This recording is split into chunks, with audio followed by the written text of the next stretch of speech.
واقعہ سلطان صلاح الدین ایوبی قسط نمبر 197 اپنا اسلامک اسٹوڈیو۔ ناظرین، سلطان ایوبی مصر کو اپنی فوج اور خدا کے حوالے کر کے چوری چھپے 700 سواروں کے ساتھ دمشق جا رہا تھا، اور پھر مشکلات کا سامنا کرتے ہوئے اور انتہائی رازداری اور خاموشی سے دمشق تک جا پہنچا۔ دمشق کے قلعے پر سنتری گھوم پھر رہے تھے، انہیں دور افق پر گرد کے گھنے بادل اٹھتے نظر آئے جو دمشق کی طرف آ رہے تھے۔ وہ کچھ دیر دیکھتے رہے، شاید تاجروں اور مسافروں کا کوئی بڑا قافلہ ہوگا، مگر اونٹ اتنی گرد نہیں اڑاتے، یہ گھوڑے معلوم ہوتے تھے۔ ناظرین، گرد بہت قریب آ گئی تو اس میں ذرا ذرا گھوڑے نظر آنے لگے، اور پھر اوپر اٹھی ہوئی برچھیوں کی انیاں نظر آنے لگی۔ ہر برچھی کے ساتھ کپڑے کی لمبوتری جھنڈی تھی۔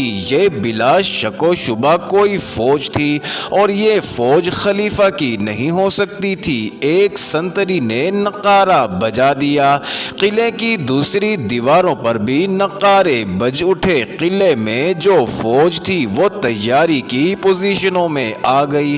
دیواروں کے اوپر تیر اندازوں نے کمانوں میں تیر ڈال لیے۔ قلعے کا کمانڈر بھی اوپر آ گیا۔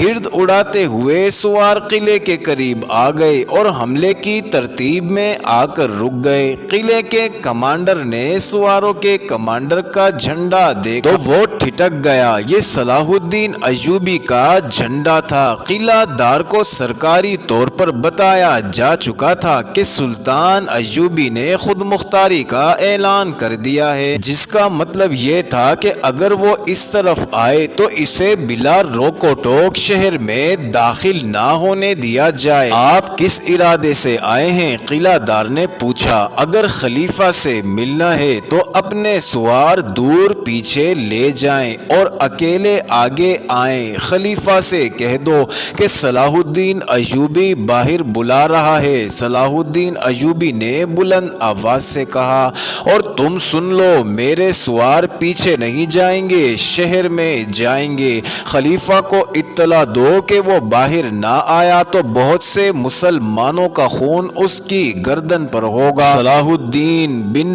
نجم الدین ایوب، قلعے کے کماندار نے کہا، میں تمہیں خبردار کرتا ہوں کہ تمہارا ایک بھی سوار زندہ واپس نہیں جائے گا۔ میں خلیفہ کے حکم کا پابند ہوں، تمہارے لیے شہر کا کوئی دروازہ نہیں کھلے گا۔ قلعے کے باہر جو سپاہی پہرے پر تھے انہوں نے خلیفہ کی طرف ایک سپاہی دوڑا دیا تھا۔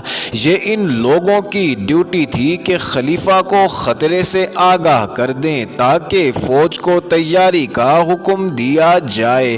ادھر سلطان ایوبی نے اپنے سواروں کو کچھ حکم دیا۔ سواروں نے بجلی کی تیزی سے حرکت کی، وہ اور زیادہ پھیل گئے۔ سواروں نے کمانیں نکال لیں اور ان میں تیر ڈال لیے۔ ادھر دمشق شہر کا بڑا دروازہ بند کر دیا گیا اور شہر کی فصیل پر بھی تیر انداز تیار ہو گئے۔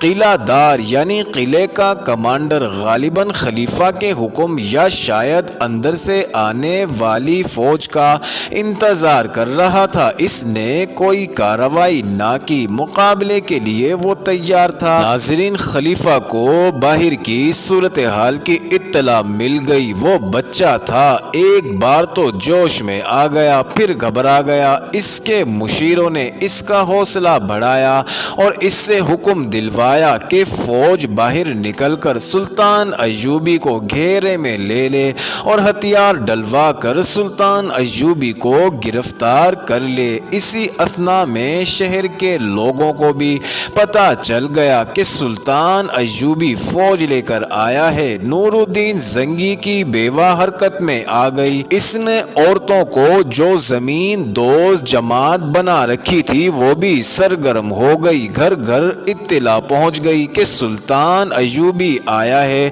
عورتیں باہر نکل آئیں اور خوش آمدید صلاح الدین ایوبی کے نعرے لگانے لگی۔ بعض نے پھول بھی اکٹھے کر لیے، مرد بھی نکل آئے۔ ناظرین، نعروں سے دمشق گونجنے لگا۔ خلیفہ کے حاشیہ برداروں کو شہریوں کا یہ رویہ پسند نہ آیا، مگر شہریوں کا سیلاب شہر کے دروازے پر ٹوٹ پڑا تھا۔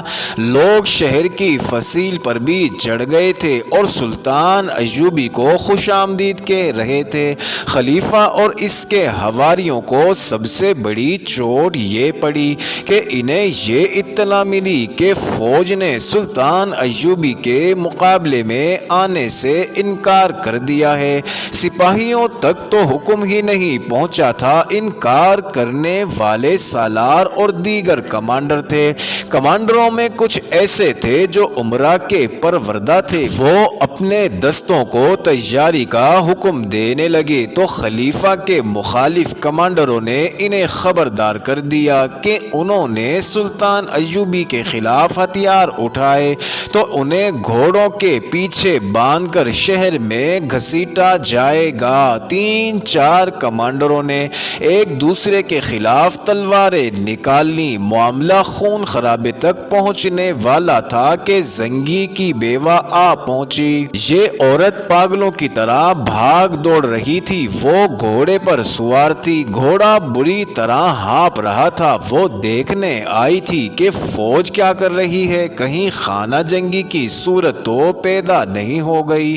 اس نے یہ منظر دیکھا کہ 3-4 کمانڈر تلواریں نکالے ایک دوسرے کو للکار رہے تھے اور دوسرے بیچ بچاؤ کر رہے تھے۔ ان میں توفیق جواد بھی تھا۔ زنگی کی بیوہ کو دیکھتے ہی وہ دوڑ کر اس تک گیا اور کہا، آپ یہاں کیا کر رہی ہیں؟ معزز ناظرین، یہ انٹرسٹنگ ویڈیو جاری ہے، اگلی ویڈیو قسط نمبر 198 میں دیکھنا مت بھولیے گا۔